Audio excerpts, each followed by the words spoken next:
Untuk malam ni kita berserah lah.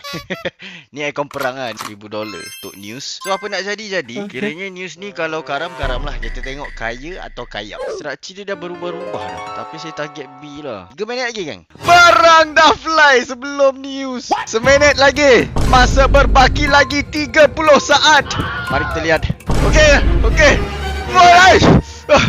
Kalau dia turun kita tambah. Cukup. Dengar lagu ni. Ikut lagu.